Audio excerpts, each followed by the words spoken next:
Um, Hello, everybody. Welcome to the Voice of Hope and Justice once again. I am so excited to introduce to you our brother John Pepper, and he has got a fascinating story to tell all of us. And I have known John for how long have you known each other, John? Possibly about 3 to 4 years, something Three like to 4 years. Yeah. And you know, the more I talk with John, the more I'm really inspired how God have actually changed his life. And there's so many parts in his life where it's really, it's I would say painful, that. very painful. Yeah. But John doesn't hide anything, and he's here to tell his story, to be a blessing to others. And I hope you will, and I believe you will. John, thank you so much for allowing me to talk about your life and to, and you let me into your life, Yeah. into your heart. And what made you agree to come out in the open? Well, I became a Christian probably 10, 11 years ago now. I experienced the Holy Spirit. Something happened in my life.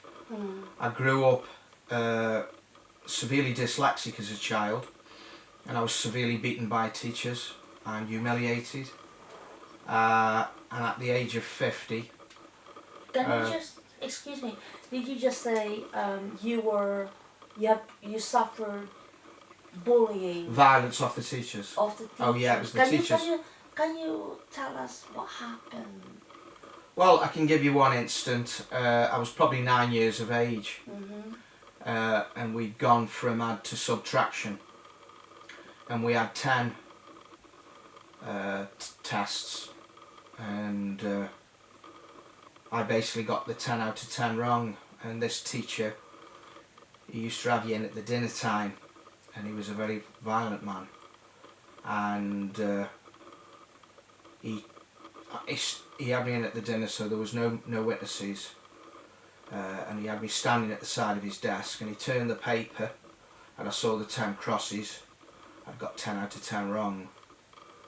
Then he stood up, and then he used his fist, and he beat me, using his fist from the back of the head down to the back of the neck, down the back of my arm.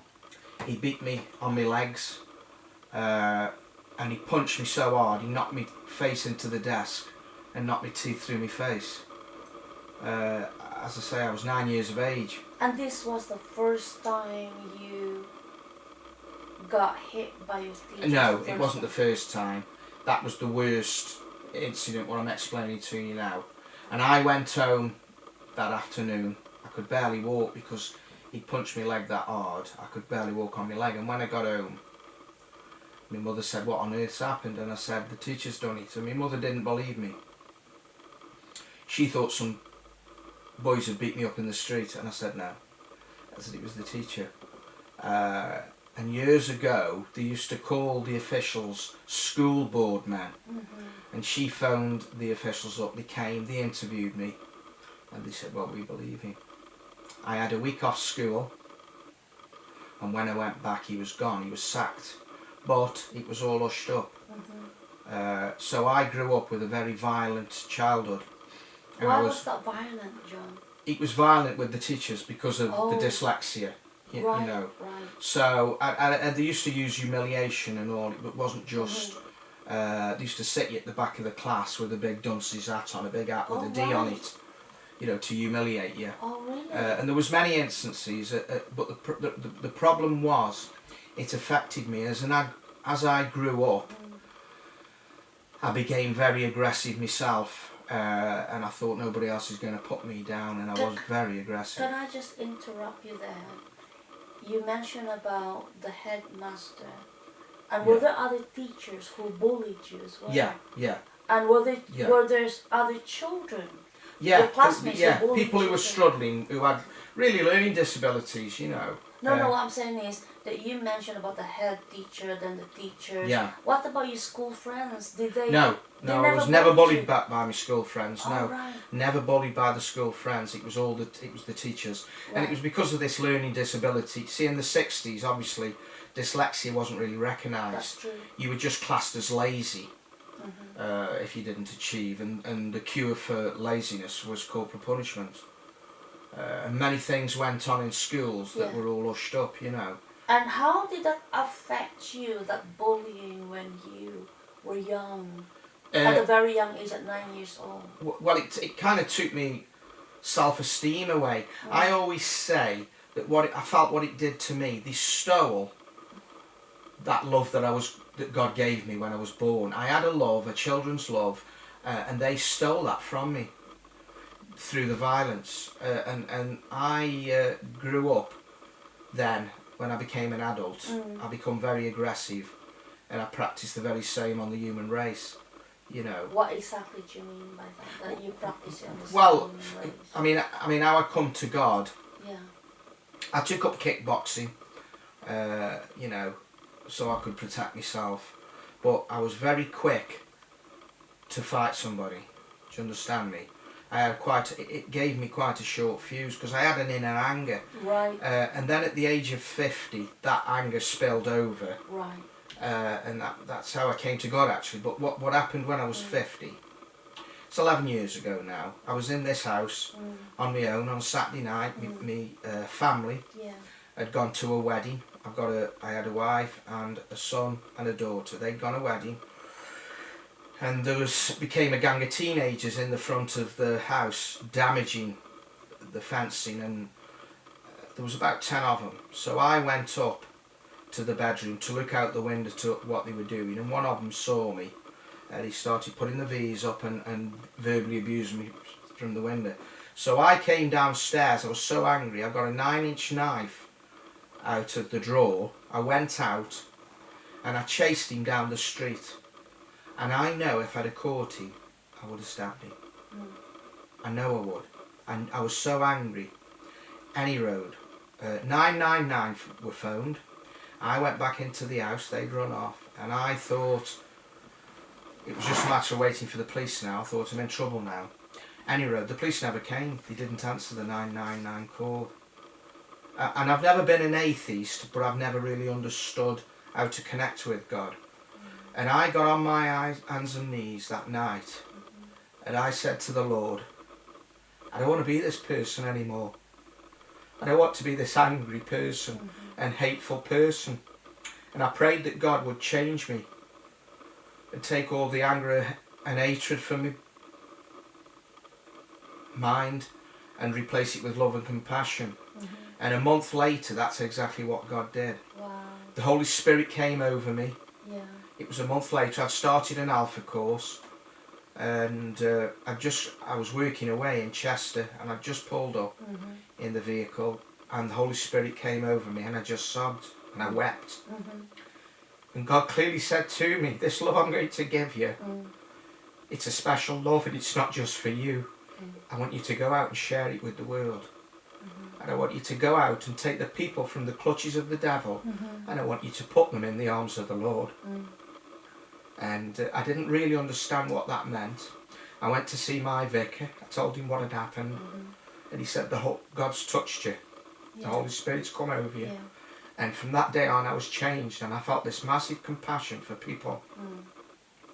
And I joined a church where their calling was for the homeless and the broken. Right. And I've been 11 years now supporting the homeless and the broken. Wonderful. I counsel them. Yeah. But the Lord's refined my ministry now. God picks out specific people for me to meet and see. I don't seek them. Yeah. It's a God thing. John, let me ask you something about your life when you were married. how did that affect? Because you talk about rage. Yeah, yeah. This horrible rage. Yeah, I did have a rage. And how was your relationship with your wife? Did Yeah. that rage affect your marriage, your relationship with your wife? It did affect my marriage, but I was never violent to my wife. Right. One instance when we'd been married probably 6 months, and my wife had said something, Yes. and I went into a rage, Uh-huh. and I actually put my fist through the front door. Right. Because it was either hitting my wife or Right. hitting the door, and I punched a hole through a small glass pane in the door, Okay. and when I pulled my wrist back, I severed 3 of my main arteries and my main I severed 3 tendons and my main artery in my wrist. So that's really interesting because you talk about rage, you Yeah. know, since Yeah, you were a yeah. child, and you carried that with you all your life into your marriage. Yeah, yeah. But you No. were never violent towards No, your because wife. it was just, I knew it was wrong. Right. So what I would do is I would go off in a rage. Right. I would punch Right. or throw probably something about, but I never ever hit my wife in the 37 years we were married. Tell me more about your wife, your relationship with your wife. Well, I met my wife, I was 20 at the time, and I met my wife, she was just 17, and she was a very gentle person, very calming. She had a calming effect on me. Yeah. And So you were really the opposite. yeah, She we was were very opposite calm. poles. Yeah, You were. Yeah. She was very calm. very calm, And very you were kind. very aggressive. Yeah, and I was an aggressive. It was an inner aggression. Right. I mean, I wasn't aggressive all the time, No. but if somebody challenged me, Mm. then that aggression would come out. I would never back down. So because you have this inner rage in you, am I correct to say to you that there was unforgiveness there too? Yeah, without a doubt. I had a hatred for those teachers, which was, there isn't a day I didn't think I hated them. And I trained and became an engineer, working for the county, the two different counties, Yeah. Shropshire, Staffordshire, and I used to go working in old people's homes, elderly residential homes, Right. and in the local area. And I must admit, if I'd have found any of those teachers, because they would have been at that age then, Right. they would have been like in the 70s, 80s. But I know if I'd have found that guy who beat me, Yes. I would have shut the door and beat him. So how did you manage to let go of that unforgiveness? Well, what happened was when I became that was the last straw, that when I chased down that guy down the street, that young boy down the street with a knife. Was your wife still alive at that time? Yeah, she was. Oh She yeah, was. they were at a wedding. Oh right. They Okay, were of at a course you wedding. did. Yeah, you did they were at a mention that. wedding. There was only me in the house. But when I chased, that was probably the final thing that it just couldn't go on. It had got me broken. Right. And I was doing an Alpha course at the time, and that was when the Lord touched me. The Holy Spirit came over me, and it was like somebody had pulled the plug on a bath of water, and all the anger and hatred just drained away. That's amazing. And I didn't feel any anger or hatred, and I just felt this just amazing love. It's 11 years ago now, and it still emotionally affects me because it's still so powerful. And I had counselling off my vicar, Gareth. I had 7 seminars, 3 hours at a time, and we slowly, there was a lot of baggage, I was carrying a lot of baggage, and we slowly broke down the baggage, and Gareth showed me how to forgive. Right. He taught me that he said how important it was that we forgave, Yes. and I did completely forgive them. Yeah. Absolutely 100% forgive them. But that took a little bit longer to understand me, Yeah. because I had to forgive me transgressors. Yes. But I did, and that was the good news. Do you know something? I know that there are quite a few different courses there that helps people overcome the rage. Yeah. But what you're saying to me, that yours was really a miracle. It was a miracle, there's no doubt about it. Because when you ask help from God, when you just hit Yeah. the rock bottom, Yeah. you know, from your heart, you cried out Yeah. to Yeah. Him I did. because Yeah. you have felt Yeah. that you have really reached the end of your tether. Mm. That was Yeah. the end. It was because when I came back into the house that night, Mm-hmm. I thought I've got two choices. I either pray to the Lord and He does something, Yes. or I'm going to finish it. Yeah. Because I didn't want to be that person. Yeah. It's not something to be proud of, to have that inner anger inside. And I did, I decided to pray, and I was so in such a state really that I couldn't go on with the person I was. Do you know, you told me that you have written quite a number of poems. Yeah. And what I really find is fascinating that you were severely dyslexic. Very dyslexic, yeah. And severely. And God really gave you the ability to write. Yeah. And you know that every person who has got something in their lives that they needed an outlet. Yeah. Yeah. You know, God would have used your writing to express yourself openly. And where other people, when they needed an outlet, they would go fishing, they would go golfing, they would go shopping, or they would do something to take that pressure from them. But in your case, God really used the one thing that is the biggest weakness. And He turned it around for you. And He did turn it around. Isn't that amazing? It's while 11 years later, I'm still in awe of what He did. Wow. Because I did pray Yeah. that God would take all the anger and hatred from my heart. How many poems have you written? Over 100 now. Over 100. Yeah, writings. And you have released. You actually released a booklet. Yeah. On all your writings. Yeah. When I became a Christian, to give you in brief, when I became a Christian, as I say, I prayed that God would take all that anger and hatred from my heart, and He did. But what I never prayed, I always wanted to write. I had all the information in my brain, but couldn't write it on paper. Yes. It wouldn't go from here to the pen because of this dyslexia. Right. And I hadn't wrote, not even filled a form in, for 32 years. Wow. 32 years. That's amazing. And the year I came to the Lord, I wrote 60 poems and had them published. Yes. The year I came to the Lord. Right. So God knew my heart, because I didn't pray to have the ability to write. That's right. But I always wanted to write. It was a passion to put. I had so much information because I've got what they call a photographic memory. I can remember things that have happened 20 years ago in detail, as though they happened yesterday. So I have that ability. So that's all the poetry. It's like all about my experiences and my life story. So it's like poetry in my life story. May I? Yeah. Just get one. Is this the one, right? That's the book that I wrote. This is the book. And had it published. Yeah. Okay.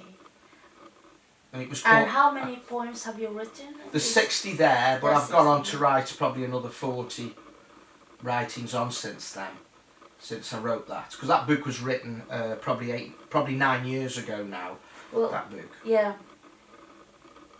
Here is John's booklet full of poems, and you heard him say that he's written this out of all his experiences.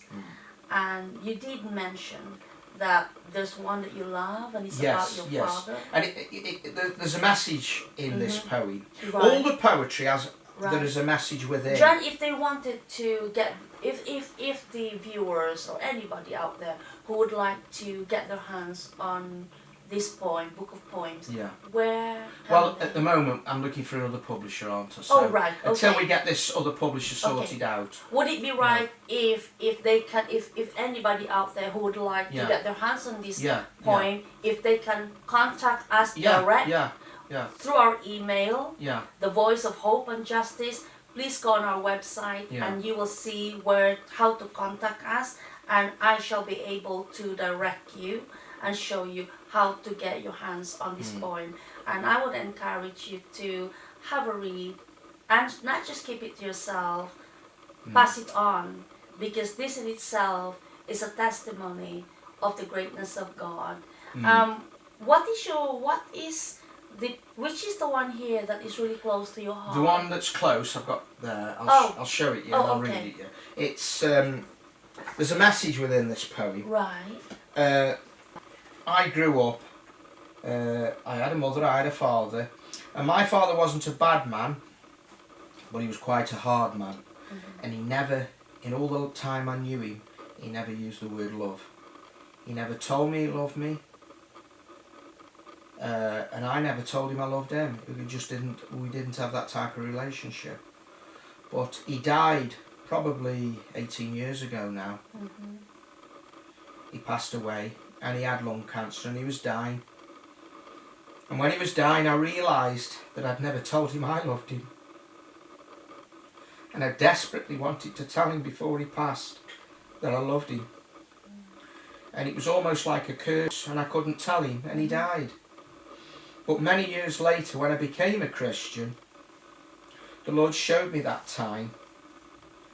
And God can actually heal the past. And now I felt guilty that I never told him I loved him. But God, in this writing, healed me. Because I actually was able to tell him in this poem. And there was a form of healing in there. And the Lord can heal the past. So I'm going to just read this poem. Please do so. It's called My Dad. My dad is no longer here today, but there are things I need to say. I never told him how much I cared.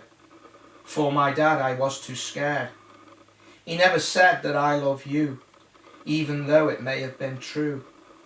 I wish my dad was here today, so I could stand and boldly say, to you, my dad, I love you so, and I think that you need to know. You need to know that I am free of that secret that lived in me. I would tell my dad out loud why I am so very proud, that I have someone that lives in me, that freed my soul and set me free. This man's name was Jesus Christ, and because of him, I'm now alive. I wish my dad was here today, to hold his hand and softly say, to you, my dad, I love you so. The secret's out, and now you know. That's wonderful, John. John, what is your message to the children towards the parents? Because obviously I know we talk about dyslexia and your rage. And now you talk about your relationship with your father.